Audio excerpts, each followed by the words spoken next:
Yuri is really glad that he survived, so she hugs him. But then, suddenly the boss monster starts getting up again. They are both nervous now, but then, suddenly the leader of the red team, Akai, comes there and tears away the head of the boss monster with a single person. Hey warriors, how is it going? And yes, you see me, I am Naruto Uzumaki, the Hokage of Leaf Village. Just kidding, you know I am just an AI, but behind this shape, I am here to entertain you with enormous, amazing recaps of all animes you can imagine. So without talking too much, let's dive in our story. Wake up to reality. Nothing ever goes as planned in this accursed world. Yuri is really glad that he survived, so she hugs him. But then, suddenly the boss monster starts getting up again. They are both nervous now, but then, suddenly the leader of the red team, Akai, comes there and tears away the head of the boss monster with a single person. He remarks that Akira and Yuri are an entertaining pair and begins laughing. Yuri is furious that he has the audacity to laugh after letting so many people die. She attacks him, but he simply blocks her kick and slams her to the ground. Akira and Udo come to back her up, but before anyone can take another step forward, Mion fires a warning shot. She comes in between them, declaring that this quest is still not over, and they are not allowed to fight each other. However, she is also excited about the idea of letting the green and red teams fight to their heart's content, so she suggests that they have a special quest exclusively for both teams. She says that it will be a team event where both teams have to hunt down the leader of the enemies by stealing their device and syncing it with their own. Akai likes the idea and asks Kiro what he wants. Kiro says that if they are going to fight an all-out war, he wants the reward to be great too. He wants everyone on the green team to die if the red team wins, and Mion likes the idea. Udo tries to protest, saying that it is unfair, but Mion doesn't listen to his words. She declares that the special game of Hunt the King will take place 7 days from now when everyone from both teams is in fighting condition. Akira and the others retreat to the green team's base, and the injured are given immediate treatment. After getting patched up, Udo calls Akira to his office, where he asks him about his real ability. He certainly saw him getting hit by the boss monster earlier, and wants to know how he survived. Akira tells him that his ability is not the canon, but he refuses to reveal any more of his secrets. However, he promises that he will use his ability to crush the red team. Outside, one of the girls goes to collect firewood, but she runs into a member of the red team. Luckily, Shin arrives there to save her, and the girl leads him back to the base. Everyone is on edge as they see the powerful looking guy enter the base, but Akira and Yuri recognize him and assure everyone that Shin is a good guy. Udo also comes out to welcome him when suddenly Mion makes an announcement for everyone to hear. She tells them about the quest in 7 days that will decide which team will survive and which will die. Udo tells everyone that while the quest poses great risk, it is also a great chance to get rid of the red team and turn things around like they were supposed to.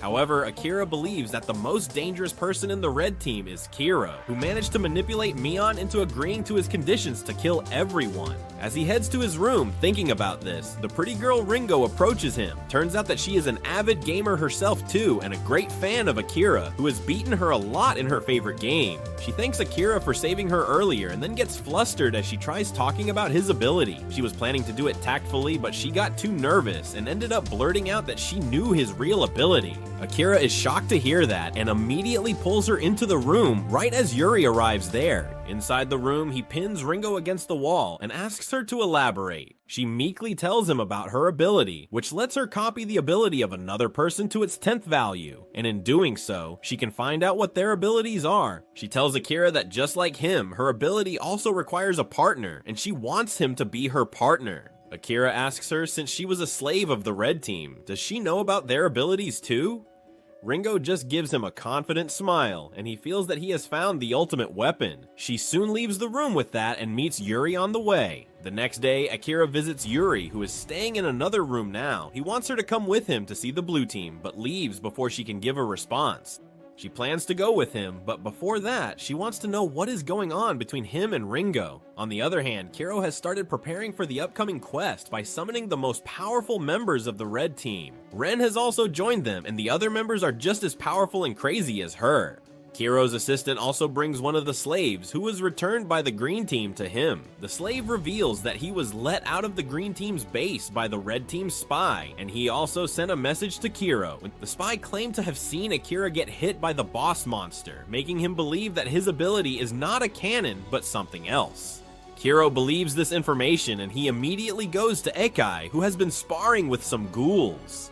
He tells the boss that in the upcoming battle, the one they have to be most careful about is Akira. Meanwhile, Akira and Yuri are heading towards the blue team's base when he suddenly asks her to help him use her abilities. She tries to believe that he has the same ability as her, but it proves to be much more difficult to control than he expected. Akira can't even walk after having all his physical abilities multiplied by 5, saying that it is like placing a cab driver in an F1 car. As for Yuri, he believes that she is a genius who can use her abilities naturally. Earlier, when he was fighting against the boss monster, he made Yuri imagine that he had teleportation abilities. Even though it worked out, it was just a gamble, and Akira doesn't plan to take such risks now. That is why he wants to research which abilities he can use properly first. Akira wants to see if he can use the ability to transform into others. Yuri finds it hard to imagine, so he hides behind a tree and asks her to think of someone so that he can transform. Yuri focuses, and when Akira comes out of hiding, he has turned into Ringo. Akira realizes that Yuri needs to visualize the target for transformation clearly so that he can use this power.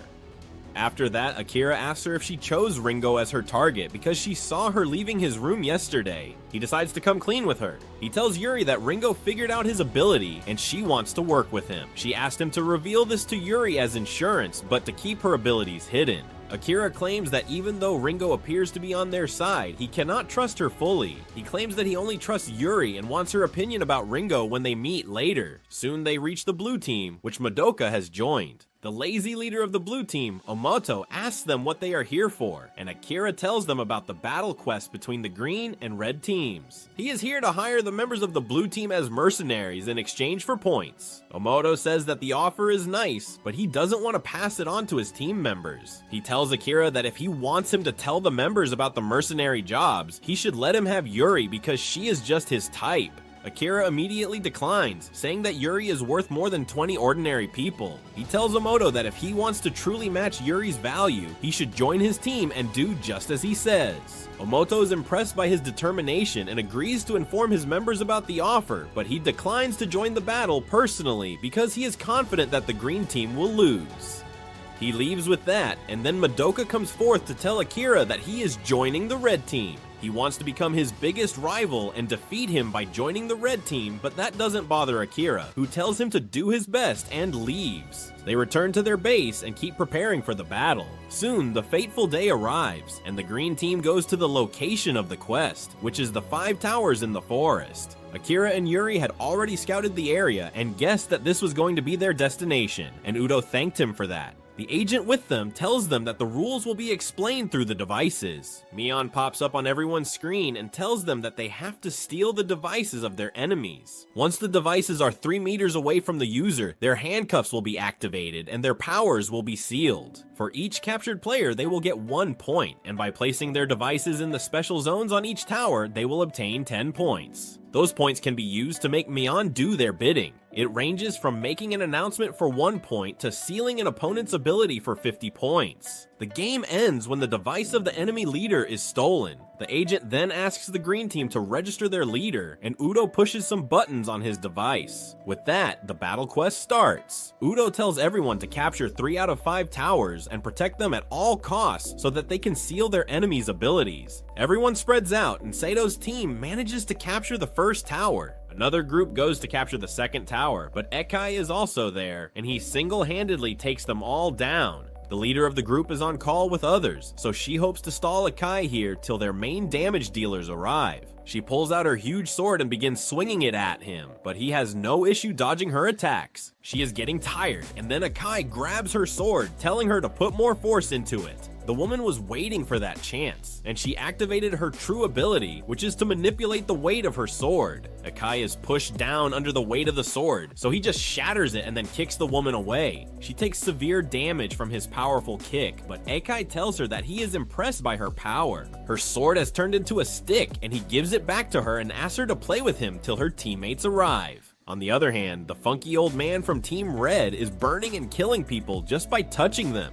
The blue-haired girl commands some drones to shoot the green team members, and the old blind samurai slashes everyone in his way. Shin is facing Kiro's assistant, and lastly, Akira is facing Ren. However, she is not here to fight against him, but to make a trade with him that they previously agreed on. They complete the trade, and then Ren tries to make a move on Akira, but he is still on guard against her and runs away. Just as he is out of sight, Ren contacts someone and tells him Akira's location. In another place, Shin learns that Kiro's assistant has killed the other members of his team, so he grabs his throat. However, the assistant uses his power to shrink his handcuff and forces him to retreat. He then points out that he has a steel thread tied around his wrist, and he activates his power to shrink the thread, cutting off his arm. Despite that, Shin believes that the battle is not over yet and closes his wound with his bandana. Back at Akai's location, he is disappointed that no one is coming to rescue the heavy sword woman. He is about to finish her when suddenly Yuri arrives there, kicking him away and rescuing the woman. Akai laughs, saying that someone interesting came to fight him after all. Yuri lays the woman to the side and then rushes at Akai, who blocks her attacks. But then, she uses her superior mobility to get away from him after landing a few hits. This was the plan Akira came up with because he guessed that Akai also has the same ability as her, so she can't beat him with strength. Akai decides to stop her from using the hit and run tactic by grabbing her hand, but Akira has already told Yuri what to do in that case. She knees the giant brute in the face and then launches a barrage of powerful punches that knock him to the ground. However, he gets up, ready to fight again.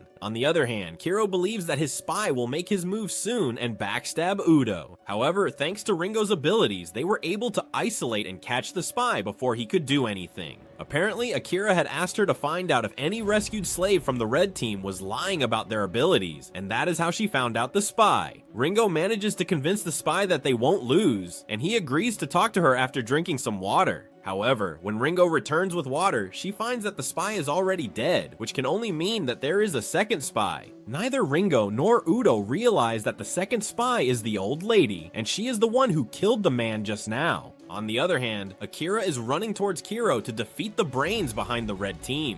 Earlier, he didn't want Yuri to go and rescue the sword woman, but she didn't listen to him because she felt that he didn't consider her a partner but a tool. That is why he is alone now. Suddenly, some knives come flying in his direction, and he dodges them to find that Madoka is here for their match. Akira activates the cannon and shoots at a tree behind him, but Madoka cuts the falling tree, uses the scraps of wood from it as knives, and throws them at Akira. Akira tries to play mind games against Madoka, but then suddenly, the blind samurai from Team Red attacks him. Thanks to Madoka's warning, Akira dodges the first attack. The blind samurai is about to attack him, but Madoka throws some daggers at him. He then calls a truce with Akira and says that they should deal with the samurai who is interfering with their duel first. However, this was all according to Akira's plan. He had asked Ren to call the samurai to his location and called Madoka at the same time, hoping to use the dumb delinquent as his partner in the absence of Yuri. They think that the samurai has the same ability as Madoka because his daggers, which can cut anything, couldn't cut through his sword earlier.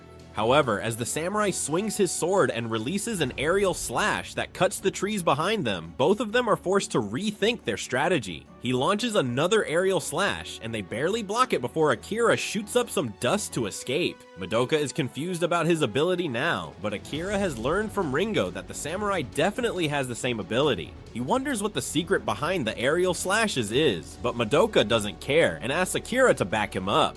He soon launches a surprise attack on the blind samurai, who manages to block it. They both exchange blows next, and the samurai manages to disarm him. Using this chance, Akira tries firing his cannon through the trees and at the samurai, but he injures him with an aerial slash. The samurai is sure about his victory now, but Akira tells Madoka to use the splinters. The samurai also reacts to this, but not before Madoka, who kicks some splinters in his direction after turning them into knives. The samurai takes some serious damage and dies because of a knife that pierces his head. On another side, the blue-haired girl has managed to gun down everyone, but the nun twists the neck of a doll and throws it at her before dying.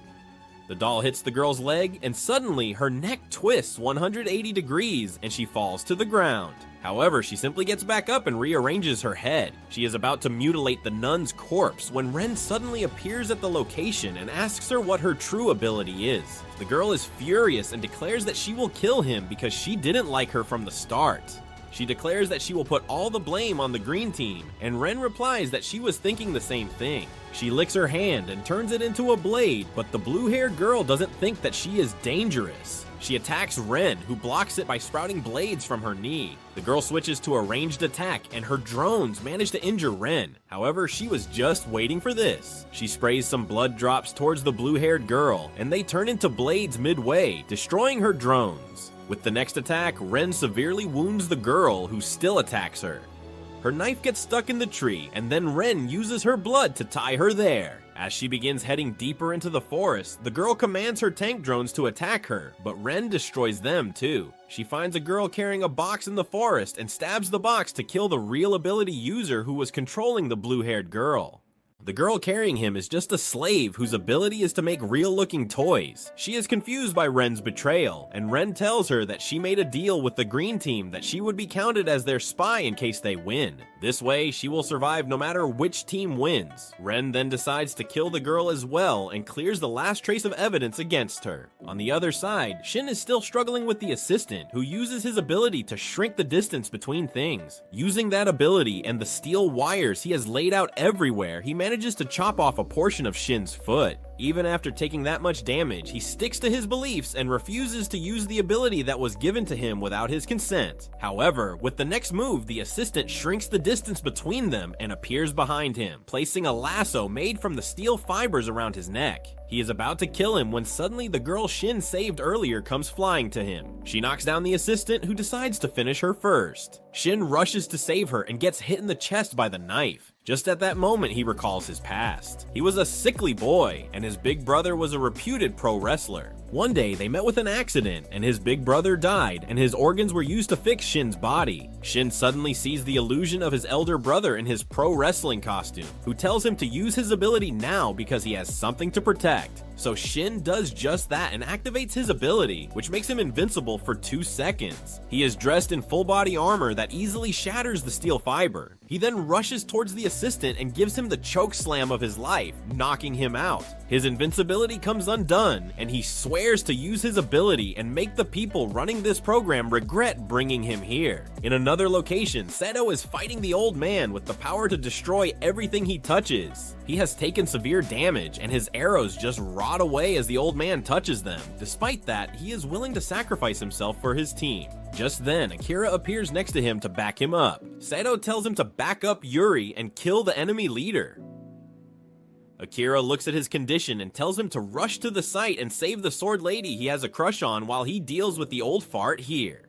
Saito swears to save his crush and runs away, and Akira gets some alone time with his enemy. He throws a rock at him, but the old man simply destroys it. However, Akira manages to figure out that he did so by causing a chemical reaction with his touch. The old-timer is impressed by his deductive abilities, but he also knows that Akira has multiple abilities because Kiro told him so. He believes that Akira can't use the cannon right now, so he decides to deal with him immediately. But Akira quickly runs away. He reaches behind a tree and pulls the sword from the blind samurai. In the rush of the moment, the old man believes that Akira killed the samurai and stole his abilities, so he panics, giving Akira exactly what he wants. He copies the samurai's flying slash that injures the old man, and Akira takes his device and rules him out of the game. The old man asks him what his true ability is, and instead of giving the answer, Akira tells him that he let the fact that the cannon is not his real ability slip out. He did that on purpose to spread ambiguity and take control of things. Back at the green team's base, the search for the real spy is on, and seeing how the first spy was killed with a knife, Ringo suspects the old lady who is skilled with it. She tries getting rid of the feeling because the old lady has been with this team for a long time, but then decides to find out her ability. However, the old lady has already made her move. She tries attacking Udo using her real ability, which is using a cannon, but Udo was ready for it. He blocks it, saying that he always knew that the woman was a spy. Ringo and another guy also come there, but Udo asks them to stay away. He asks the old lady why she is doing this, and she tells him that Ekai and Kiro are the children from her orphanage. She could not protect them in the past, but she is ready to do everything for them now. She suddenly pulls out the son of the heavy sword lady and points her cannon at him, asking Udo to throw away his device and deactivate his ability if he wants the boy to survive. He accepts her demand and throws away his device, and the woman fatally injures him. She begins walking away with the boy and calls Kiro to tell him that she has killed the enemy leader. But Mon tells him that the game is not over yet because Udo was not the leader. Just then, Akira comes there and Kiro realizes that he might be the true leader of the group. On the other hand, Ringo decides to confront the backstabbing old woman and rescue the boy from her, but she keeps her on the defensive using her cannon ability. She is terrified, but then she recalls how Akira told her to trust in her abilities and try copying the enemy's powers. Ringo decides to believe in his words and confronts the woman. She copies her ability and manifests a cannon in her hand. It only has 1/10 of the real deal's power, but its fire rate is also increased by 10 times. Ringo is more confident now, and she tells the woman to keep the boy aside so that he is not harmed in their fight. The woman agrees, and they begin shooting at each other. In terms of power, they are equally matched, but Ringo has learned shooting from stormtroopers, and the only thing she can hit is the rocks. The woman sneaks behind her and casts her down. Ringo can't bring herself to shoot her, so the woman climbs on top of her and pummels her senseless before asking the identity of the real leader. Ringo refuses to tell her, and then she cries, saying that she will never let a horrible person like her take the boy at any cost. She shoots the rocks behind her and they crumble down. Ringo says that she decided to kill the boy rather than let him go with an evil person, and the old woman freaks out. She begins reaching for the boy in the rubble but doesn't find him there. It turns out that Ringo tricked her, and using this chance, she safely gets the boy into her custody. She tells the woman to throw her device away and surrender because she will really shoot her this time. The woman does that. But as Ringo is picking up the device, she grabs a rock and tries to kill her. Ringo notices that and shoots the cliff behind her, causing the rocks to crush the old lady. Meanwhile, Yuri and Eikai are constantly fighting when a sudden backup arrives in the form of Madoka and Shin. They reveal that Akira told them to back her up while he was dealing with Kiro. Right now, Eikai laughs at their plan and says that they seem to have underestimated him and Kiro as well. On the other location, Kiro calls his slaves and surrounds Akira, saying that no matter what his ability is, he will kill him. Akira decides to attack first and uses his cannon to shoot at Akira, but it is blocked by the giant marbles of Sato, who is Kiro's slave right now. Next, he commands another slave who turns the giant marble into smaller bricks and hits Akira with them. Akira tries to shoot a warning shot to scare them, but since they are under the effect of Kiro's ability, Lone Shark, they can't disobey him. Kiro declares that he has always had everything under control, and Akira asks him if this is what he means when he calls this place his kingdom. Kiro stops for a moment on hearing that and engages Akira in pointless chatter. He tells Akira that he might think that he took him by surprise, but it was the other way around. When he talked about the kingdom, Kiro stopped the slaves from moving, and Akira felt relieved in that moment. For once, that is registered as the debt he owes Kiro, and now he is also marked as his slave. As his repayment, he ties Akira's right leg down and sends his slaves towards him. Akira is forced to use what everyone thinks is his second ability, and he teleports behind Kiro to attack him. However, Kiro has placed his slaves there already, and they apprehend him. Kiro stabs Akira, telling him that everything went according to his plan.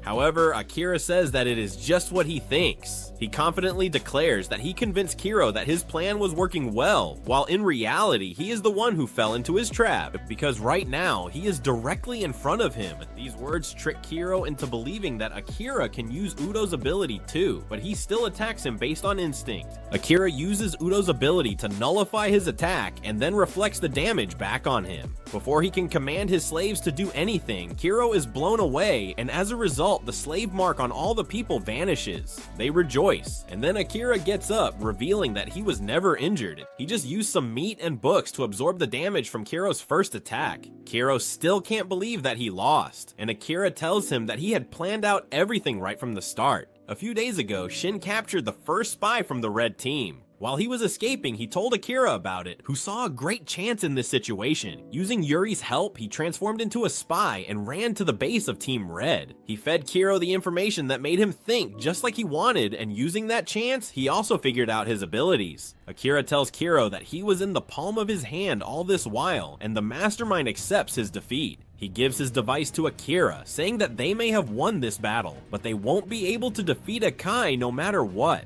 Akira quickly takes his device and runs away, but Kiro has another. On the other hand, Yuri, Shin, and Madoka are fighting as a coordinated unit, and they have managed to injure Akai and push him back. However, that flips his switch, and he unleashes the power he had been hiding before. He quickly attacks Madoka, twisting his arm before knocking him away. He then knocks away Yuri and even brings down Shin after his invincibility wears off. Yuri still gets up to fight him despite a broken arm, and Ekai decides to tell her his origin story. He cries, saying that ever since he was little, he has been told that he is not a human, but an animal. He recalls his past and how he lived in an orphanage where the old spy lady worked. Kira was his only friend there, who liked to read a book about insects forming their kingdom. The headmaster of the orphanage was a two-faced villain who tormented and punished them while acting nice whenever the authorities came to check up on them, and he called them insects and animals and stomped on the book Kiro used to read. That was what snapped the final straw for him, and the enraged Ikai lost all his reason as his power suddenly surged. He grabbed an ashtray and pummeled the headmaster to death, which was the beginning of a life of crime. After that, he teamed up with his friend to create the kingdom of his dreams. Yuri says that she is sorry that he had to suffer, but she will defeat him and return home to ensure that her stepsister doesn't. She charges at him headfirst, and Ekai rushes at her too, their fists colliding in midair. Yuri's bones crack, but she used the same arm that was broken earlier. Because of her punch, Ekai also suffers a critical fracture, but in his enraged state, he feels no pain. He keeps punching Yuri, but she doesn't budge. Ekai wonders what the hell is wrong with her and asks if she is not hurting at all. Yuri yells that she is hurting like hell, and to tell the truth, he must be in a lot of pain too. She imagines her past self and his past self together, as both of them have suffered at the hands of abusive adults. She tells him that it is a lie when he says that he doesn't feel any pain and that he just uses the excuse to run away from reality. She strikes him back, and Ekai finally feels pain. Yuri apologizes that she can't save him now, but she wants to finish things for him nicely. She punches his chest with her full power, but suddenly her ability stops working. She is confused, and Ekai uses this chance to hit her away. Her device falls out, and Mayon speaks through it, saying that the red team has used 50 points to seal away Yuri's abilities. It was Kiro who did it. Earlier, he released his control over the slaves on purpose, and made Akira run away to help his friends quickly to hide the fact that he didn't give him his real device. Using that, he managed to pull a fast one on Akira one last time before dying. Back at Yuri's location, Ikai is about to finish her when suddenly he hears an announcement from Akira, which he made using the points. He tells Ikai not to kill Yuri or others, because then he would kill Kiro and vanish. Akira reveals that he is the leader of the green team, and if he agrees to his conditions, they can meet to fight one-on-one right now. However, Ekai has already realized that Kiro is dead by now, and that he sealed Yuri's ability as the last thing he did. He still wants to fight Akira head-on to avenge his friend, so he accepts his challenge. Akira tells him to let him talk to Yuri to prove that she is still alive, and Kiro slaps her awake. Akira tells Yuri not to worry because he is coming to take her place, and then rushes to her side. He faces Ikai head-on, who wants nothing more than revenge for his friend. He charges at Akira with his full strength, but Akira just stands there, waiting for him to get close. He dodges Akai's punch at the last moment and then unleashes the final ability he has saved for this occasion. Using Yuri's help earlier, when they were practicing to use other abilities, Akira kept trying to use Yuri's ability to quintuple his physical strength. He could not do it properly, so he decided to focus on only a simple punching motion with that ability, which he would use as his trump card. So now he uses that trump card and increases all his abilities by 5 times to land a devastating counterblow to Ikai, who is knocked away by it. Akira also collapses after that, and then, to his horror, Ikai gets up once again, but just to tell him, good game, and then falls dead. The game ends with that, and the agents arrive there to applaud Akira. Mion announces that the battle quest has ended with Team Green's victory, and everyone celebrates. Akira goes towards Yuri, and they give each other a long-distance fist bump. He apologizes to her, and she tells him that it is alright. Just then, Mion arrives there and tells Akira that there is one last thing he must do as the winner of this quest. In the meantime, the agents carry Yuri and the others away on stretchers, and Mion tells Akira that he will see them again after his role as the king is done.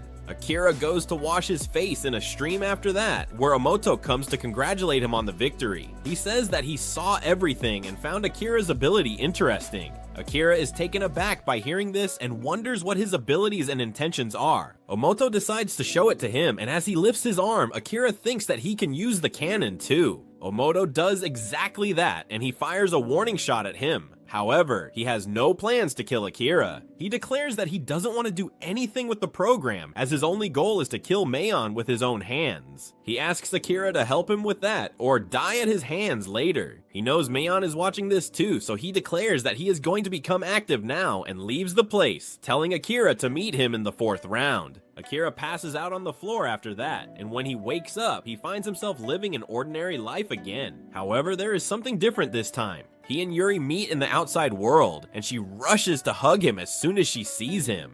Madoka, Ringo, Shin, and Ren are also in the outside world, and they have 2 green bands on their wrists to constantly remind them that they are still in the 4th stage of the project. Akira thinks that nothing has changed, but at least he has a girlfriend now, so he counts that as a win. However, Meion is also in the outside world, keeping an eye on him and waiting for her chance to drag everyone into the project once again. To all Leaf Village ninjas, that is it for today, Recap. Do not forget to join our clan, our army. My friend, you can do that by clicking that red button below the video. Destroy it for me with that bell to follow us in YouTube with many videos to come in the following days. So see you later, bro. Peace out.